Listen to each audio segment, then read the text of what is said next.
సంతోషంగా ఉన్నాను. నాకు వచ్చిన ప్రశాంతత మీకు కూడా రావాలని మేము ఈరోజు ఊరూరు తిరిగి చెప్తున్నాం.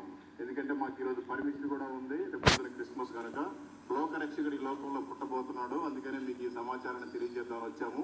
యేసు ప్రభు నమ్ముకోవడం వల్ల మీ కులం మారదు, మీ మతం మారదు, మీ జాతి మారదు, మీ గోత్రం మారదు, మీ ఊరు మారదు, మీ దేశం మారదు.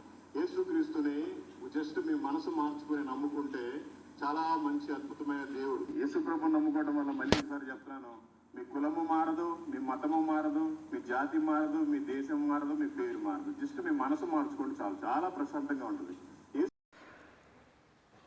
దేవుని నామమునకు స్తోత్రం కలుగునుగాక. సోదరులారా గమనించండి, మరి 2 కొరింథీయులు 5:17 సెలవిచ్చినట్లు, కాగా ఎవడైనను క్రీస్తు నందున్న ఎడల వాడు నూతన సృష్టి, పాతవి గతించెను, ఇదిగో క్రొత్తవాయెను. పాతవి గతించెను. ఏంటి ఆ పాతవి? ఏమిటి? ఇక్కడ మన దగ్గర తరచుగా వింటూ ఉంటాం, ప్రభువులోకి వచ్చిన తర్వాత మీ మతం మారదు, కులం మారదు, జాతి మారదు, గోత్రం మారదు, మీ పేరు మారదు, ఏమీ మారదు, మీ మనసు మాత్రమే మారుతుంది అంటూ మనము కొన్ని మాటలు చెబుతూ ఉంటాం. చాలామంది చెబుతూ ఉంటారు.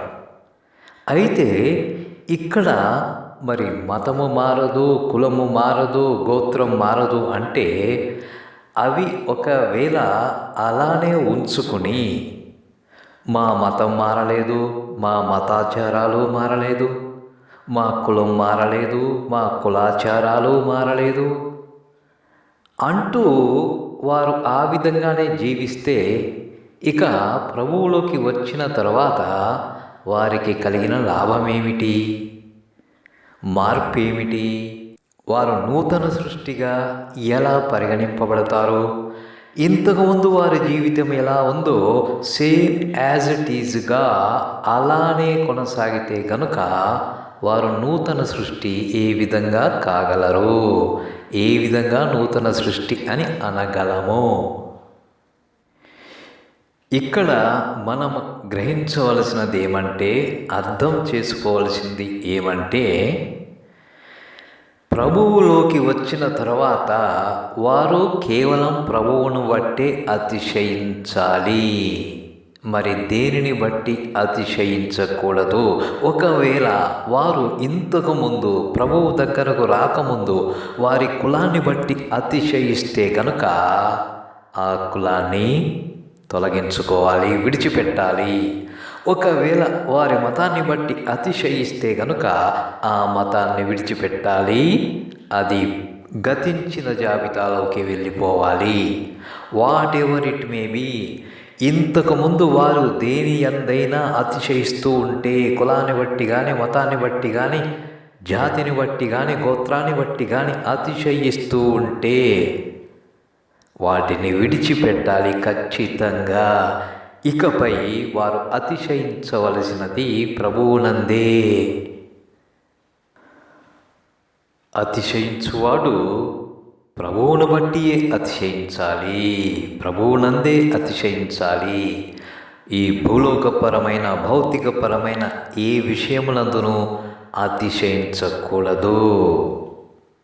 కాబట్టి ఖచ్చితంగా ప్రభువులోకి వచ్చిన తరువాత ఇంతకుముందు వారు అతిశయించడానికి ఏమైనా కారణం గనక ఉంటే, అది కులమైన, మతమైన, గోత్రమైన ఏదైనా కానీ, ఒకవేళ దాని ఎందు గనక వారు అతిశయించినట్లయితే మాది గొప్ప గొప్ప గొప్ప అనుకుంటూ, మేము గొప్పవారము అనుకుంటూ ఉంటే ఖచ్చితంగా వాటిని విడిచిపెట్టాలి. విడిచిపెడితేనే నూతన సృష్టిగా పరిగణింపబడతారు.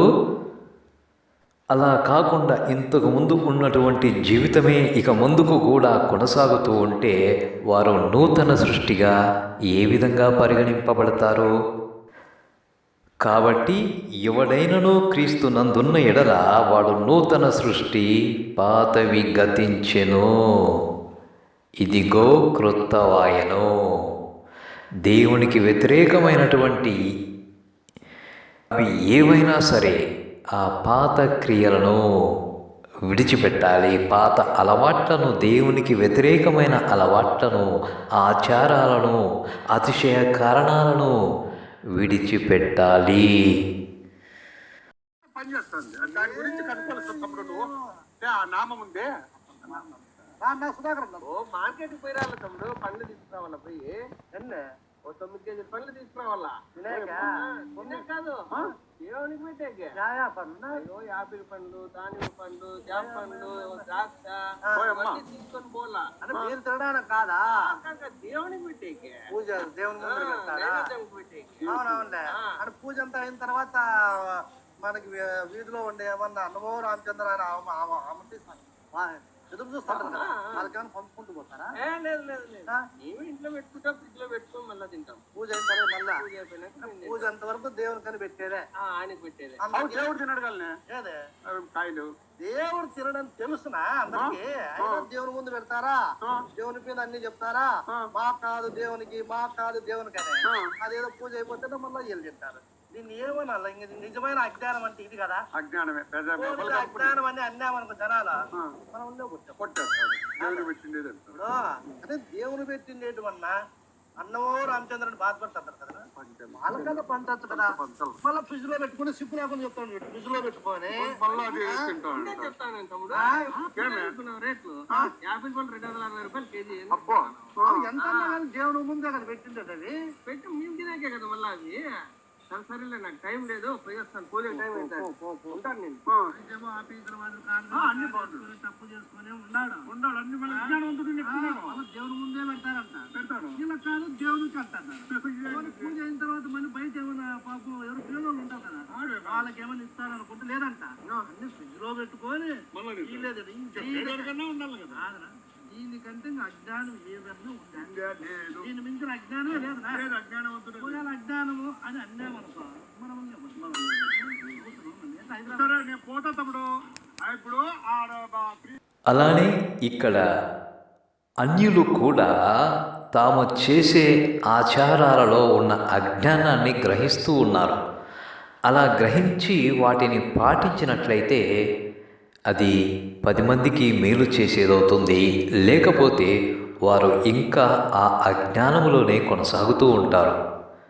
ఏంటంటే అది ఇక్కడ దేవుని పేరట పూజలు, నైవేద్యం అనేవి చేస్తూ ఉంటారు. ఆ దేవుడి ముందు వివిధ రకాల పండ్లు, ఫలాలు పెడుతూ ఉంటారు, పూజలు చేస్తూ ఉంటారు.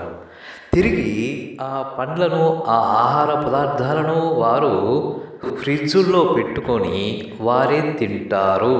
సామాన్యంగా జరిగేది ఇది. దేవుడికి పెడుతున్నాము అంటూ పూజ చేసి తిరిగి దానిని వారే తిన్నట్లయితే అది దేవునికి పెట్టడం ఎలా? దేవుడు వచ్చేమి తినడు కదా. మరి ఇది అజ్ఞానము కదా. ఇది దేవుడికి పెడుతున్నాము అంటూ పూజలు చేసి తిరిగి తామే తినడం కేవలం అజ్ఞానమే. పోనీ ఏమైనా పేదవారికి ఆ విధంగా సహాయం చేస్తున్నారా? ఆ పండ్లు, ఫలాలను ఇచ్చి, ఆ ఆహార పదార్థాలను ఇచ్చి అంటే అది లేదు.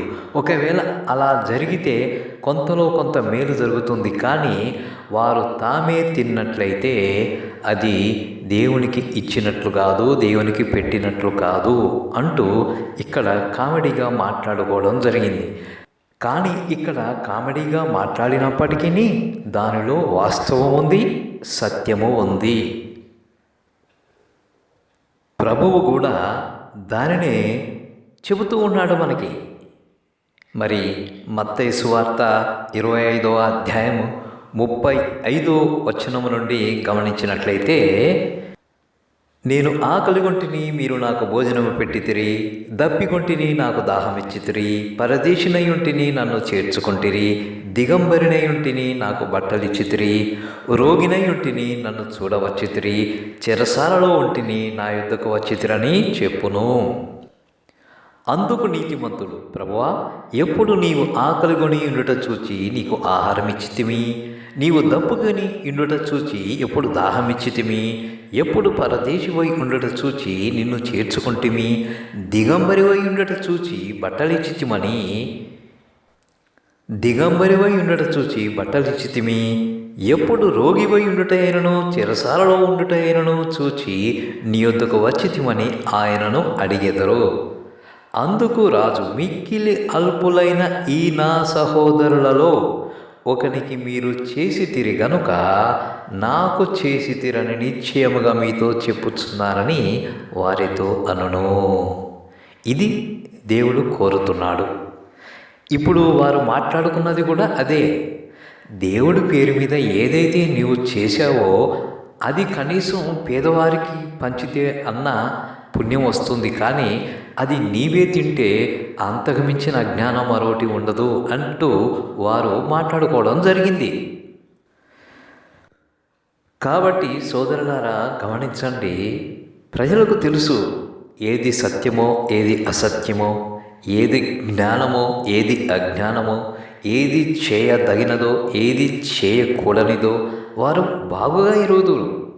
కాబట్టి సోదరులారా గమనించండి, చాలామందికి సత్యమేదో అసత్యమేదో, జ్ఞానమేదో అజ్ఞానమేదో, మంచేదో చెడోదో ఎరిగినప్పటికీ మంచిని చేయడానికి సత్యాన్ని అనుసరించడానికి ముందుకు రారు. వారి పారంపర్యాచారాలను గుడ్డిగా అనుసరిస్తూనే పోతూ ఉంటారు.